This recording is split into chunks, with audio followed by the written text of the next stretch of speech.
Good morning, everyone. காலை வணக்கம் எல்லாருக்கும். Again, we are going to see more subjects from the Bible. தேவனுடைய வார்த்தையிலிருந்து நாம் சில பாடங்களை கற்றுக்கொள்ள போகிறோம். Today, we are going to see on repentance and forgiveness of sin. இன்றைக்கு பாவத்திலிருந்து மனம் திரும்புதலும் அதுக்கு உண்டாகிற தேவனால் நமக்கு கிடைக்கிற மன்னிப்பையும் குறித்து நாம் பார்க்க போகிறோம். In the New Testament, Jesus came from heaven and he preached about repentance. இந்த புதிய ஏற்பாட்டில் பார்க்கும்போது இயேசு கிறிஸ்து பூமியில் வந்து மனம் திரும்புதலை குறித்து பிரசங்கித்தார். Why we need to repent from our ways? எதற்காக நம்முடைய வழிகளிலிருந்து நாம் மனம் திரும்ப வேண்டும்? Many times we are all preoccupied in our mind, in our own ways, in our own thinking. பல நேரங்கள்ல நம்முடைய சிந்தனைகள்னால நம்முடைய யோசனைகள்னால நம்முடைய வழிகளை முழுவதுமாக நிரப்பி இருக்கிறோம். But that's not God's way. ஆனா அது தேவனுடைய வழி அல்ல. Jesus said very sharply or very precisely, repent and the kingdom of heaven is at hand. ஆண்டவர் ஆகிய இயேசு கிறிஸ்து பிரசங்கிக்கும் போதே மிகவும் தெளிவாக பிரசங்கித்தார், மனம் திரும்புங்கள், பரலோக ராஜ்யம் சமீபமாகிறது. Our thinking, entire thinking is totally different from God's heavenly thinking. இந்த பரலோகத்தில் உள்ள தேவனுடைய யோசனைக்கும் நம்முடைய யோசனைக்கும் அப்ப முழுவதுமாக வித்தியாசம் உண்டு. In Ezekiel chapter 18, Jesus, our God, has instructed his people, Israelites, repent your ways. I don't want anybody to wicked man to die. எசேக்கியேல் 18ஆம் அதிகாரத்தில் ஆண்டவர் சொன்னார், உங்கள் வழிகளை விட்டு மனம் திரும்புங்கள், இப்படியே எல்லாரும் இருப்பது எனக்கு பிரியமில்லை என்று ஆண்டவர் சொன்னார். The soul that sinneth shall die. ஆத்மா, பாவம் செய்கிற ஆத்மா சாகும். Many times in the book of Jeremiah, book of Ezekiel, and God was instructing Israelites, come out of your own ways, come out of your small box thinking. எரேமியாவிலையும் எசேக்கியேலையும் நாம் வாசிக்கும் போது இஸ்ரவேல் ஜனங்களை அவர்களுடைய குறுகிய வட்டத்திலிருந்து, அவருடைய சொந்த புத்தியிலிருந்து, சொந்த வழிகளில் யோசனைகளிலிருந்து வெளிவரும்படி ஆண்டவர் திரும்ப திரும்ப பேசுகிறதை நாம் பார்க்கிறோம். Isaiah 55, God said, your ways compared to your ways is very smaller way. God said, my ways are higher than your ways. Your thinking is very small and my thinking is very high. ஏசாயா 55ஆம் அதிகாரத்தில் கூட ஆண்டவர் சொல்கிறார், உங்கள் வழிகள் என்னுடைய வழிகள் அல்ல, உங்கள் நினைவுகள் அல்ல, உங்களுடைய வழிகளை காட்டும் என்னுடைய வழிகள் உயர்ந்திருக்கிறது, உங்கள் சிந்தனைகளை காட்டும் என்னுடைய சிந்தனை பெரியதாயிருக்கிறது என்று சொல்கிறார். Our manly, humanly, earthly thinking is very, very different from God's thinking. இந்த பூமிக்குரிய நம்முடைய யோசனைகள், இந்த மாம்சத்துக்கு ஏற்ற யோசனைகள் தேவனுடைய யோசனைக்கு மிகவும் வித்தியாசம் உள்ளதாக இருக்கிறது. Romans chapter 8 says very clearly, mindset, verse 6 and to 8 is a mindset after the flesh is death. அதாவது ரோமர் 8:6-8 வசனங்கள்ல சொல்லப்படுகிறது, நம்முடைய மனநிலையை நாம் அது அப்படி நிர்ணயம் பண்ணுவது முழுவதுமாக மாறுபட்டதாக இருக்கிறது. The mindset after the flesh is death, the mindset after the Holy Spirit is life. அதாவது ஆவிக்கேற்ற சிந்தை ஜீவன் உள்ளது, மாம்சத்துக்கேற்ற சிந்தை மரணத்தை கொண்டு வருகிறது. See, we have to train up our mind according to the ways of God, according to the word of God. நம்முடைய மனதை தேவனுடைய வார்த்தைக்கு ஏற்றவாறு, தேவனுடைய ஆவிக்கேற்றவாறு நாம் பழக்குவிக்க வேண்டும். Our God wants us leave our ways and cling into his ways. God wants us to repent of our own ways. ஆண்டவர் நம்முடைய வழிகளை விட்டு தேவனுடைய வழிகளை பற்றிக்கொண்டு நாம் மனம் திரும்ப வேண்டும் என்று தேவன் விரும்புகிறார். There are so many thinkings. People used to think traditionally, very ritually and religiously. பாரம்பரியமாக இந்த கலாச்சார ரீதியாக, அதே போல மத ரீதியாகவும் நம்ம அநேகர் யோசித்து அதிலே கட்டுப்பட்டு கிடக்கிறோம். Bible says in Proverbs, as the man thinketh in his heart, so does he. அதாவது நீதிமொழிகளில் சொல்லப்படுகிறது, மனிதனுடைய யோசனைகளின்படியே அவனும் இருக்கிறான். His ways are so much trained in his according to his thinking. அவனுடைய வழிகள் எல்லாம் அவனுடைய யோசனையின் தோற்றத்தினாலேயே நிர்ணயிக்கப்பட்டிருக்கிறது. Philippians chapter 4 is clearly says, whatsoever is holy, whatsoever is good, and whatsoever is virtuous, think of these things all the time. பிலிப்பியர் 4ஆம் அதிகாரத்தில் சொல்லப்படுகிறது, பரிசுத்தமானவைகளையே சிந்தித்துக் கொண்டிருங்கள், நல்லவைகளையே சிந்தித்துக் கொண்டிருங்கள், உண்மையான சத்திய வழிகளையே சிந்தித்துக் கொண்டிருங்கள் என்று சொல்கிறது. One of the best thinking ability, God given ability, is a powerful tool in our lives. அதாவது ஆண்டவர் நமக்கு கொடுத்திருக்கிற நல்ல உடம்புல உள்ள மிகப்பெரிய சக்தியே யோசிக்கக்கூடிய திறன். We have to think according to godly thinking, according to the scriptures. நாம் தேவனுடைய வார்த்தையின்படி, தேவனோடு கூடிய சிந்தனையின்படி நாம் சிந்திக்கிறவர்களாக இருக்க வேண்டும். It is so common in our ways, people think according to their own box thinking, like circle. They go after circle after circle. ஜனங்கள் ஒரே அந்த வட்டத்துக்குள்ளே, அவர்கள் இருக்கிற அந்த வட்டத்துக்குள்ளேயே அதுக்குள்ளேயே சிந்தித்துக் கொண்டு அதுக்குள்ளேயே தங்களுடைய வாழ்க்கையை முடித்து விடுகிறார்கள். The word repentance means change our thinking. இந்த மனம் திரும்புதல் என்றால் நம்முடைய மனதில யோசிக்கிற யோசனைகளை முற்றிலுமாக திருப்ப வேண்டும் என்ற அர்த்தம். We have to leave our own thinking and we have to follow God's thinking. நம்முடைய சுய யோசனைகளை விட்டுட்டு தேவனுடைய யோசனையின்படி நாம் யோசிக்க ஆரம்பிக்க வேண்டும். Another meaning for repentance is turn around 180 degree and walk towards heaven. மனம் திரும்புதல் என்றால் 180 டிகிரி முழுவதுமாக திரும்பி தேவனுக்கு நேராக நாம் நடப்பது என்று அர்த்தம். It means that we have to leave our own walking and turn around about 10 and walk to follow Jesus Christ. நாம் எப்படியாக நின்று கொண்டிருக்கிறோமோ அப்படியே முழுவதுமாக திரும்பி தேவனுக்கு நேராக அவருடைய வழிக்கு நேராக நடந்து போவது. Another meaning for repentance, the word literally means come home. Come back to Father's home. மனம் திரும்புதல் என்பதற்கு இன்னொரு ஒரு அர்த்தம் என்ன சொல்கிறது என்றால் பிதாவின் வீட்டுக்கு திரும்பி வாருங்கள் என்ற அர்த்தம். Gospel is an invitation from heaven. சுவிசேஷம் பரலோகத்திலிருந்து நமக்கு கொடுக்கப்பட்டிருக்கிற ஒரு அழைப்புதல். Jesus came from heaven and he looked at the sheep and he was so compassionate. Every sheep is without the shepherd and he was so compassionate. Said, whoever is heavy laden, come unto me. இயேசு கிறிஸ்து இந்த பூமியில வந்து ஜனங்களை பார்க்கும்போது மெய்ப்பனில்லாத ஆடுகளை போல இருக்கிறார்களே என்று சொல்லி அவர்களை பார்த்து சொன்னார், பாரம் பட்டு இருக்கிறவர்களே, வருத்தப்பட்டு பாரம் சுமக்கிறவர்களே, நீங்கள் எல்லாரும் என்னிடத்தில் வாருங்கள் என்று சொன்னார். My yoke is easy and my weight is very easy. Come and learn of me. ஆண்டவர் இயேசு கிறிஸ்து சொன்னார், என்னுடைய நுகமானது லகுவாயும் மெதுவாயும் இருக்கிறது, நீங்கள் என்னிடத்தில் வந்து கற்றுக்கொள்ளுங்கள் என்று சொன்னார். So repentance means to come back home, come back to the Father's home. Jesus is giving invitation, come and listen to me, all the sheep, come back home. இயேசு கிறிஸ்து இந்த பூமியில வந்து ஜனங்களுக்கு மனம் திரும்புங்கள் என்று சொல்லும்போது பிதாவினுடைய வீட்டுக்கு அவருடைய சத்தியத்துக்கு நேராக திரும்பி வாருங்கள் என்று சொல்லுகிறார். See, our Father God, he is a gardener, vine dresser. Our Father God, he owns everything.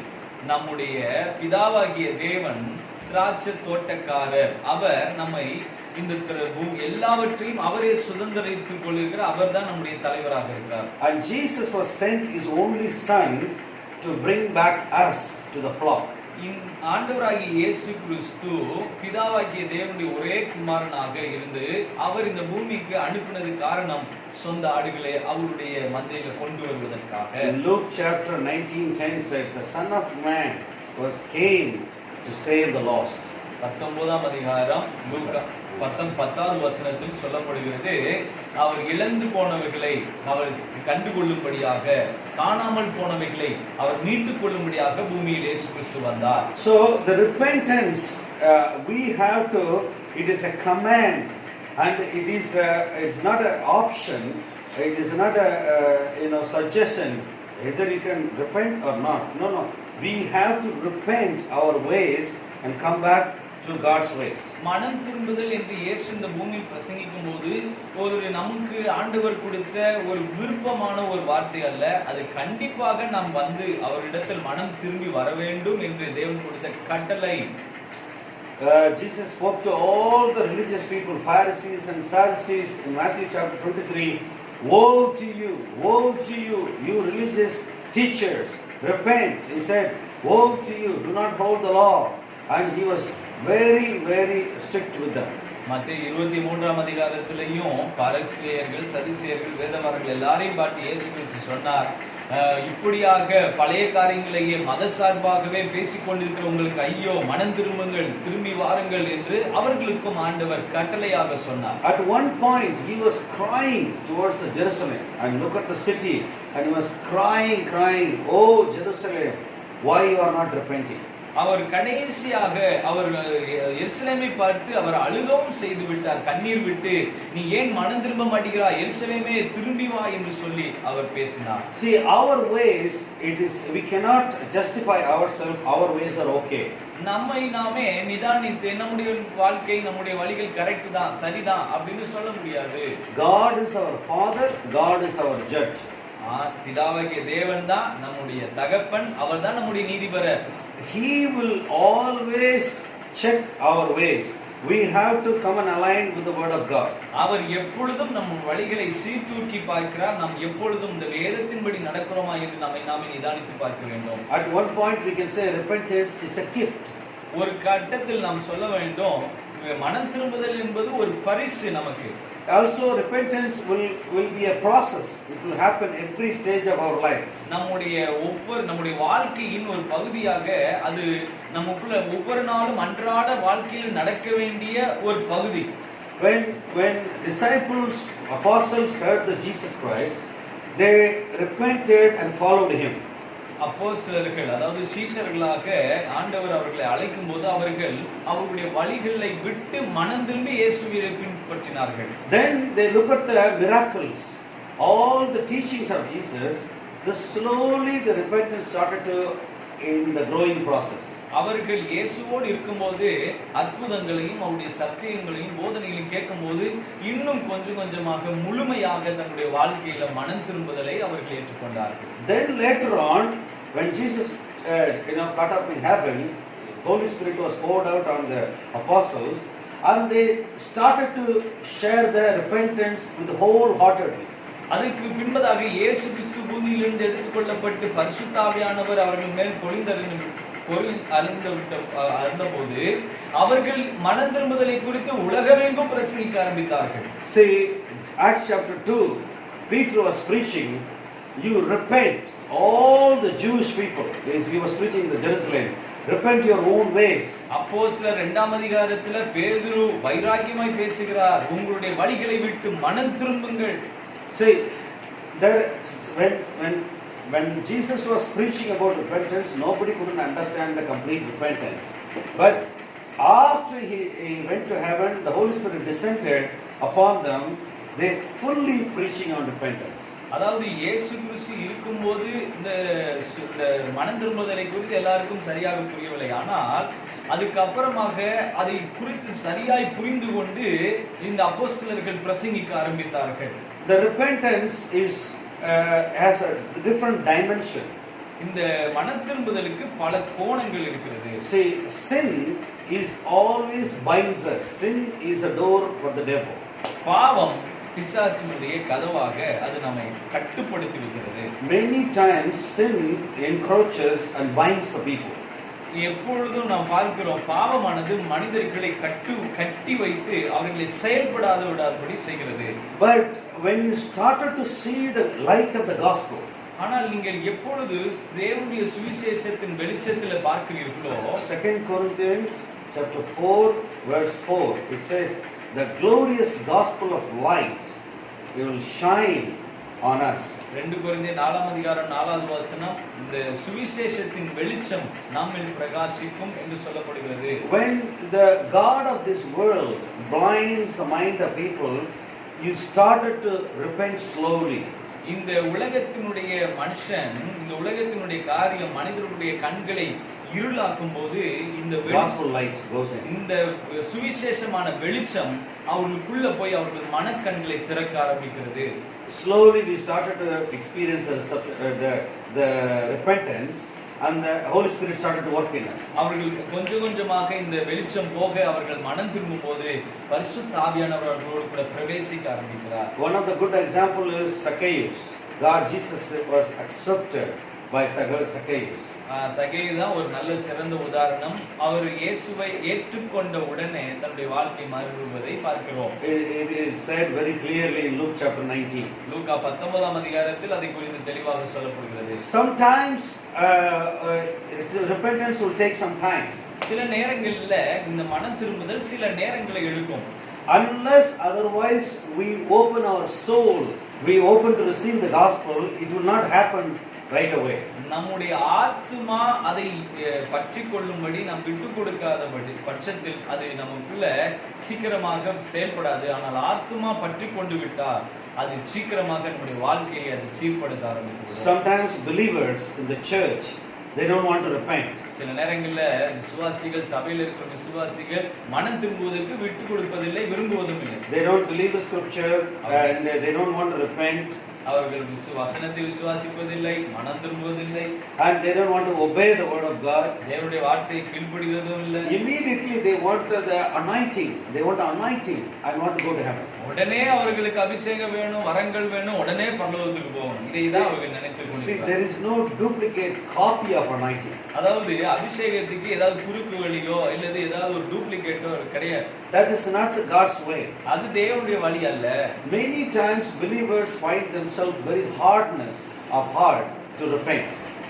பல நேரங்களில் நீங்கள் கவனித்து பார்த்தால் இன்றைக்கு உலகத்தில் உள்ள விசுவாசிகள் எல்லாரும் தேவனுடைய வார்த்தையை ஏற்றுக்கொள்ளாதபடி அவருடைய இருதயத்தை கடினப்படுத்துகிறார்கள். See, God wants to work in us one by one. தேவன் நமக்குள்ள கிரியை செய்வது, அவர் ஒவ்வொன்றாக கிரியை செய்கிறார். He wants to teach us. He wants to take us to different truth. அவர் முதலாவது நமக்கு போதிக்கவும் பின்பதாக பல சத்தியங்களுக்குள்ளும் நம்மை நடத்த விரும்புகிறார். And he does not want to give many things at one go. அதே போல அவர் பல காரியங்களை கொடுத்து உடனே போ அப்படினு தள்ளி விடுகிறார். Same times he will not put too much heavy weight on you. அதே போல பாரமான சுமையை நம்ம மேல திணித்து தள்ளுகிறவர் அல்ல. See, repentance is a key and also repentance is a process. இந்த மனம் திரும்புதல் என்பது ஒரு திறவுகோலாக இருக்கிறது. அது செயல்படுத்துகிற ஒவ்வொரு செயல்முறையாக இருக்கிறது.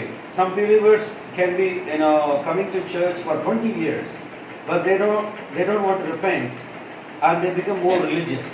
சில விசுவாசிகள் 20 ஆண்டுகளாக சபைக்குள்ள வருகிறார்கள், ஆனாலும் அவர்கள் இன்னும் மதசார்பாகவே இருக்கிறார்கள், மனம் திரும்ப விரும்பவில்லை. And when Holy Spirit trying to teach some other things, take to different scriptures, and they don't want to obey, they don't want to change their ways. பரிசுத்த ஆவியானவர்களுக்கு போதித்து அவர்களை சத்தியத்துக்குள் நடத்தணும்னு அவர் விரும்பினாலும் அவர்கள் அதுக்கு கீழ்ப்படியும் விரும்பவில்லை, அதுக்கு ஒப்பு கொடுக்கவும் விரும்புவதில்லை. See, Holy Spirit is the greatest teacher. பரிசுத்த ஆவியானவர் தான் நமக்கு சிறந்த ஆசிரியர். He will teach from the scriptures of the gospel to us.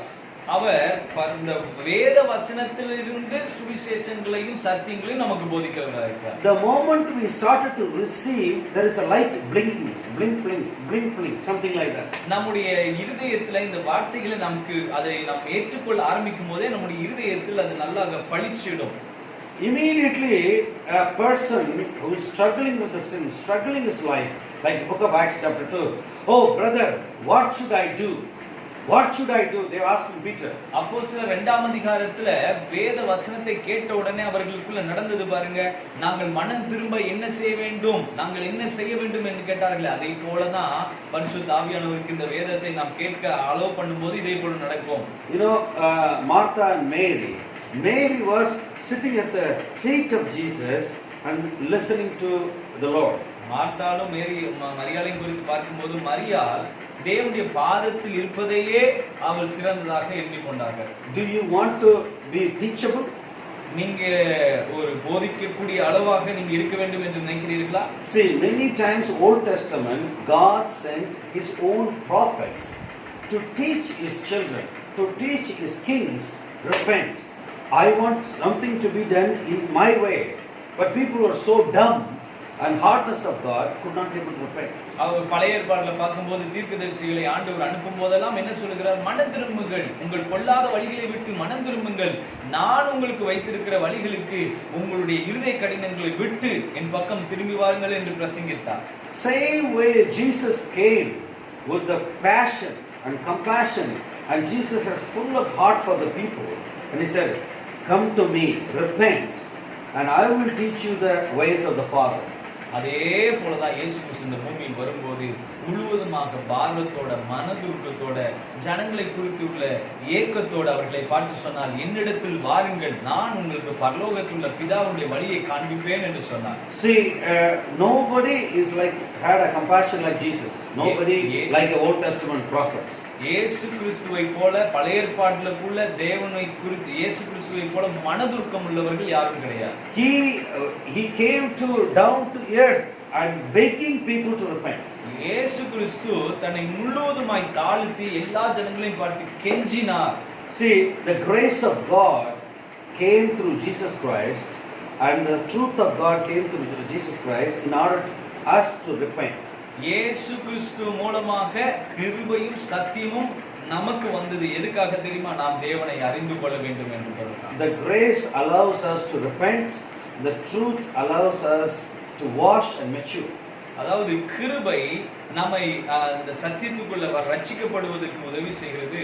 சத்தியமானது நம்மை உருவாகுவதற்கு, தேவனுடைய வழிகளை கண்டுகொள்வதற்கு அது உதவி செய்கிறது. It is grace and truth. You cannot separate both of them. இந்த கிருபையும் சத்தியத்தையும் பிரிக்க முடியாது. See, sin, wherever, Romans chapter 5:21 says, wherever there is a sin increase, the grace abounds. அதாவது ரோமர் 5:21 சொல்கிறது, பாவம் பெருகின இடத்துல கிருபை பெருகினது. That's why Jesus came to earth. அதுக்காக தான் இயேசு கிறிஸ்து பூமியில வந்தார். What is the reason? He is full of grace, full of truth. Why we need to repent? ஏன் இயேசு கிறிஸ்து கிருபையினாலும் சத்தியத்தினாலும் நிரப்பப்பட்டவராய் இருந்தார்? நாம் ரட்சிக்கப்பட மனம் திரும்புவதற்காக. And then we need to forget our ways, forget our sin, and come to the cross of Christ. நம்முடைய பழைய வாழ்க்கையை மறந்து, பழைய பாவங்களை மறந்து தேவனுடைய அந்த சிலுவையை நோக்கி நாம் திரும்ப வேண்டும் என்று ஆண்டவர். Immediately the Holy Spirit leads us to the cross of Christ. உடனே நாம் அந்த தேவனுடைய சிலுவைக்கு நேராக திரும்ப வேண்டும் என்று தேவன் விரும்பினார். See, when we make a choice to repent, leave our ways, and the Holy Spirit helps us to look at the cross of Calvary. நாம் எப்பொழுது நம்முடைய பழைய வாழ்க்கையை விட்டுட்டு மனம் திரும்ப வேண்டும் என்று நினைக்கிறோமோ அப்பொழுது அந்த சிலுவையை பார்க்க தேவன் நம்முடைய மனதை திருப்புகிறார். The moment we look at the cross of Christ, the blood of Christ, we will get forgiveness of sin. நாம் எப்பொழுது சிலுவையையும் அந்த இரத்தத்தையும் நாம் யோசிக்க ஆரம்பிக்கிறோமோ அப்பொழுதே நம்முடைய வாழ்க்கையில அந்த பாவத்துக்கு இருந்து உள்ள மன்னிப்பை நாம் பெற்றுக்கொள்கிறோம். Man need a savior. Nobody cannot save, rescue man. மனிதனுக்கு இரட்சகர் கண்டிப்பாக அவசியம். எந்த மனிதனும் மனிதனை ரட்சிக்க முடியாது. Only under the sun, on earth, only on the name of Jesus Christ we have forgiveness of sin. இந்த பூமியில, இந்த வானத்துக்கு கீழே, இந்த பூமிக்கு மேல இயேசு கிறிஸ்துவின் நாமத்தினால் மட்டுமே ரட்சிப்பு உண்டு. Every man need to repent his own ways and come to Jesus Christ. ஒவ்வொரு மனிதனும் தன்னுடைய வழிகளிலிருந்து மனம் திரும்பி தேவனுடைய பாதைக்கு நேராக வர வேண்டும். Where the book of Proverbs says there is a way that seems to right in man's own eye, the end of the ways of death. அதாவது நீதிமொழிகளில் சொல்கிறது, மனுஷனுக்கு அவன் யோசனைகள், அவனுடைய வழிகள் எல்லாம் நல்லவைகளாக தோன்றும், ஆனால் அதனுடைய முடிவோ மரண வழிகள். See, man cannot save himself from the death, from the sin. அதாவது மனுஷன் பாவத்திலிருந்து தன்னைத்தானே ரட்சித்துக் கொள்ளவே முடியாது. So God opened the door through Jesus Christ. அப்போ பிதாவாகிய ஆண்டவர் இயேசு கிறிஸ்து மூலமாய் அந்த கதவை திறக்குகிறார். See, every man cannot go to heaven. எல்லாரும் பரலோகத்துக்கு போக முடியாது. Those who receive the Son of Man and they repent their ways, they can go to heaven. யார் குமாரனாகிய இயேசுவை ஏற்றுக்கொள்கிறார்களோ, அவர்கள் பாதையிலிருந்து பாவத்திலிருந்து மனம் திரும்புகிறார்களோ அவர்கள் மட்டும்தான் பரலோகம் போக முடியும்.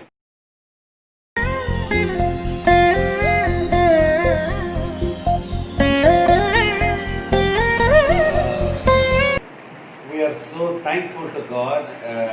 We continue this teaching on repentance.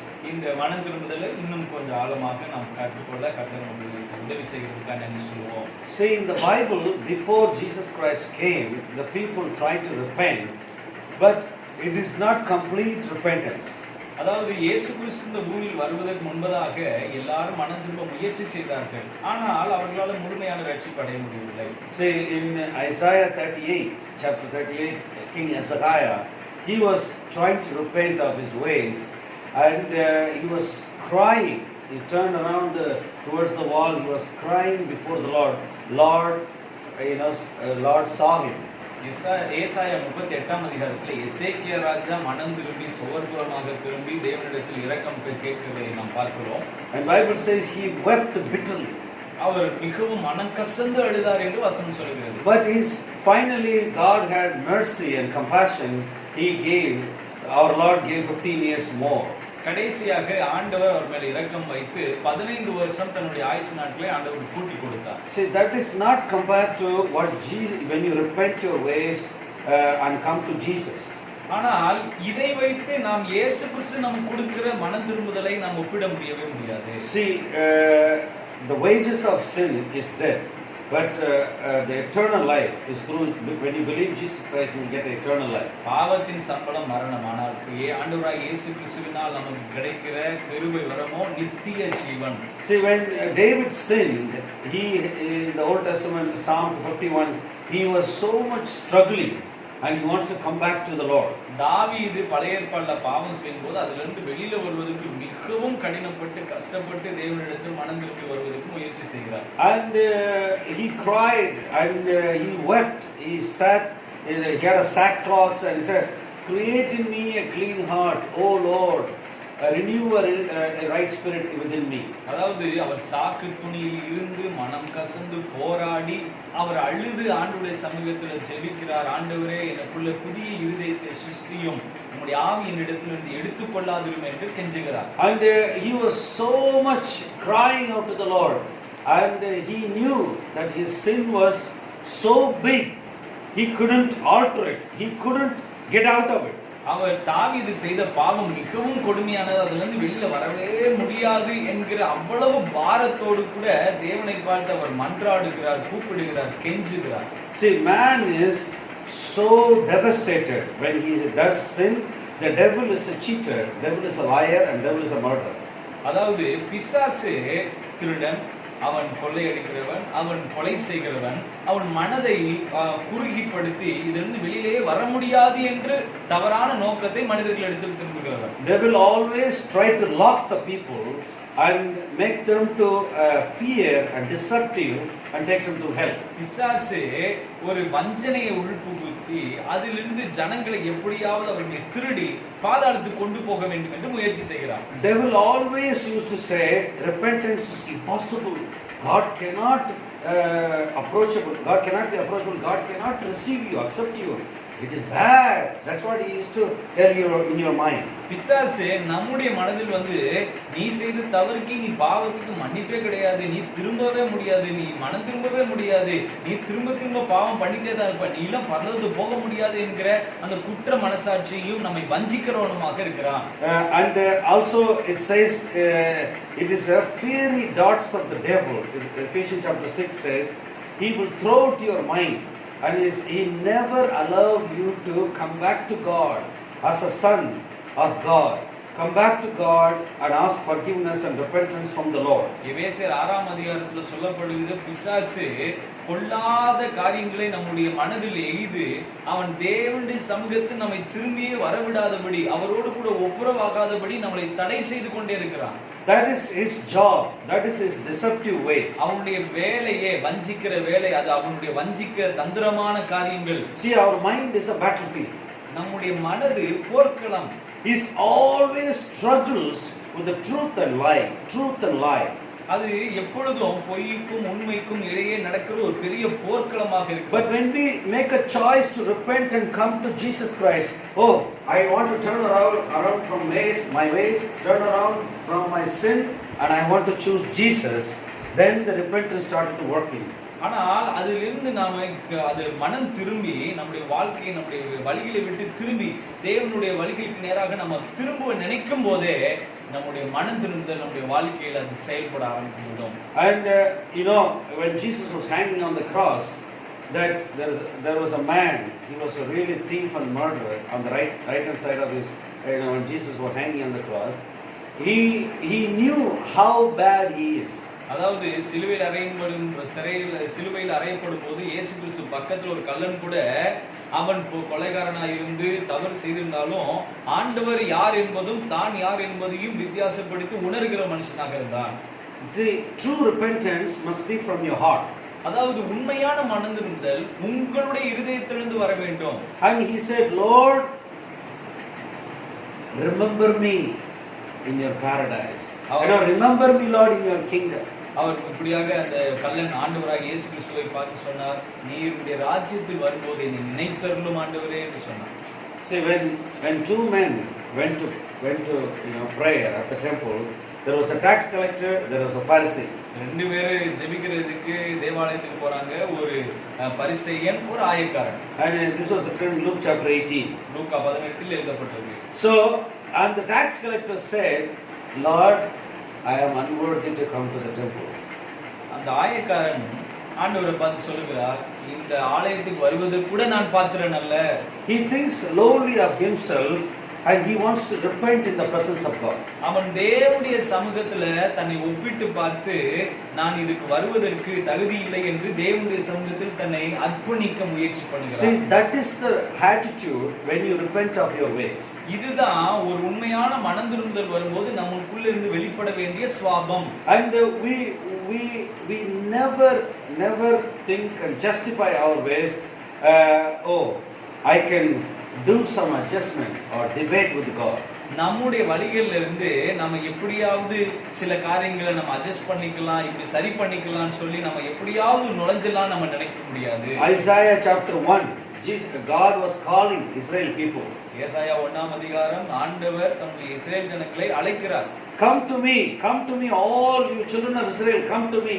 இஸ்ரவேல் தேசத்தில் உள்ள எல்லா ஜனங்களே என் அண்டை வாருங்கள் என்று ஆண்டவர் கூப்பிடுகிறார். If your sins are like a blood red color, I can turn into like white as a snow. அதாவது உங்களுடைய பாவம் இரத்தாம்பர சிவப்பாக இருந்தாலும் அந்த பாவத்தை நான் பனியை போல வெண்மையாக மாற்ற முடியும் என்று சொல்கிறார். Come, let us reason together, let us debate who's right and who's wrong. வாருங்கள் என்னோடு கூட தர்க்கிக்க வாருங்கள், எது சரி எது தப்பு என்று பேசலாம் வாருங்கள் என்று சொல்கிறார். See, God's ways is always righteous ways and God's ways is always truthful. ஆண்டவருடைய வழிகள் எப்பொழுதும் நீதியும் சத்தியமுமானவைகள். Our ways are not. நம்முடைய வழிகள் அப்படிப்பட்டதல்ல. I will give you another meaning of repentance. இன்னொரு மனந்திருந்தலை குறித்துள்ள அர்த்தத்தை சொல்கிறேன். When you come to God, you have to agree that God is 100% right and I am 100% wrong. அதாவது ஆண்டவருக்கு முன்னாடி நீங்க வரும்போது ஆண்டவர் 100% அவர் சரியானவரும் 100% நான் தப்பு என்பதை நீங்கள் ஒப்புக்கொள்ள வேண்டும். And then immediately God began to give you his mercy, compassion towards you. அப்பொழுதுதான் தேவன் உங்கள் பக்கமாக தம்முடைய இரக்கத்தையும் அவருடைய மனதுருக்கத்தையும் உங்கள் மேல் ஊற்ற ஆரம்பிப்பார். See, repentance is the greatest gift on earth. அதாவது மனம் திரும்புதல் ஒரு விலையேற பெற்ற ஒரு மதிப்பாக பொக்கிஷமாக கொடுக்கப்படுகிறது. Even David is a king. He turned his all the completely royal robe and he put on the sackcloth and he said, Lord, I was conceived in my mother's womb as a sinner. தாவீது தன்னுடைய ராஜ மேன்மையெல்லாம் எடுத்து போட்டுட்டு சாக்குடை தரித்தவனாய் ஆண்டவரிடத்தில் என் தாயின் கற்பத்திலிருந்து நான் பிறக்கும் போதே நான் பாவத்திலேயே பிறந்தேன் என்று தேவனுடைய சமூகத்தில் அர்ப்பணிக்கிறார். When Daniel chapter 9 he was praying, he was asking God to forgive all the forefathers' ways. God, we were not keeping the law. Forgive our forefathers' way. He was doing repentance for his generation. தானியேல் 9ஆம் அதிகாரத்துல தானியேல் ஜெபிக்கும்போது தன்னுடைய மூதாதையர்களை எல்லாம் நினைத்து பார்த்து, நாங்கள் உமக்கு முன்பதாக உண்மையானவர்கள் அல்ல, எங்களுடைய வழிகள் எல்லாம் உம்முடைய வார்த்தைகளுக்கு மீறினதாகவே இருந்தது, உம்முடைய சத்தியங்களை நியாயப்பிரமாணங்களை நாங்கள் கைக்கொள்ளாமல் போனோமே என்று சொல்லி நினைத்து தேவனுடைய சமூகத்தில் அழுகிறார். See, one of the important thing I want to say to every believers and church people. ஒரு முக்கியமான காரியத்தை எல்லா திருச்சபை மக்களுக்கும் நான் சொல்ல விரும்புகிறேன். When Jesus rose again after he went to heaven, he has a greatest ministry. இயேசு கிறிஸ்து பூமியில் அவர் உயிர்த்தெழுந்த உடனே பரலோகத்துக்கு போனோம்னா அவருக்கு ஒரு பெரிய ஊழியம் இருக்கின்றது. That ministry is to be a mediator and also high priest. அது என்ன ஊழியம் என்றால் பரலோகத்துல பிதாவினிடத்தில் நமக்கு மத்தியஸ்தராக நமக்கு பரிந்து பேசுகிறவராக ஒரு ஊழியம். And Revelation chapter 1, 2, 3 says clearly. வெளிப்படுத்தின விசேஷம் 1ஆம் 2 3ஆம் அதிகாரங்கள்ல அதை குறித்து தெளிவாக சொல்லப்படுகிறது. Every church Jesus address to church, every church he says repent your ways. ஒவ்வொரு சபைக்கும் ஆண்டவர் சொல்லும்போது உங்கள் வழிகளிலிருந்து திரும்புங்கள் என்று சொல்கிறார். Look at my commandments, and he says except Laodicea, all the 6 churches he says repent your ways, I am coming quickly. Laodicea சபையை தவிர மற்ற 6 சபைகளுக்கும் ஆண்டவர் எச்சரித்து சொல்கிறார், உங்கள் வழிகளை விட்டு மனம் திரும்புங்கள், நான் இதோ சீக்கிரமாய் வருகிறேன். He is saying some specific things to repent. அவர் மனம் திரும்பும்போது குறிப்பிட்ட சில காரியங்களை அவர் அழுத்தி சொல்லுகிறார். One church he is saying you have wrong doctrine of doctrines of Balaam. அதாவது பாலாமுடைய கள்ள உபதேசங்களை உங்கள் திருச்சபையில் வைத்திருக்கிறீங்க, அதை பின்பற்றுகிறீங்கன்னு ஒரு சபையை பார்த்து சொல்லுகிறார். That's a teaching of mammon, money all the time. எப்பொழுதும் பணத்தை குறித்தே பேசிக் கொண்டிருக்கிற அந்த திருச்சபை அதையே குறித்து கருத்தாக வைத்து பேசுகிற சபைகள். Jesus was saying, resurrected Jesus was saying, repent your ways. ஆண்டவர் சொல்லுகிறார், உங்களுடைய வழியை விட்டு மனம் திரும்புங்கள். Then he said to another church, you are still tolerating Jezebel, spirit of Jezebel. There was a lady and doing all kind of evil things in the church. யெசபேலுடைய ஆவிகள் மூலமாக சபையில செய்கிற எல்லா பொல்லாத வழிகளையும் இன்னும் நீங்கள் பொறுத்து கொண்டே இருக்கிறீர்கள் என்று சொல்லுகிறார். I am coming quickly, be sober and repent. அவர் சொல்லுகிறார், விழித்திருங்கள், மனம் திரும்பிருங்கள், நான் சீக்கிரமாய் வருகிறேன் ஆண்டவர் சொல்லுகிறார். See, sometimes repentance can be when the gospel of light comes into your heart, slowly you will change your way. அதாவது சில நேரங்கள்ல இந்த சுவிசேஷத்தின் வெளிச்சமானது நம்முடைய இதயத்துக்குள் வந்து கொஞ்சம் கொஞ்சமாக மனம் திரும்புகிற காரியம் ஒன்று.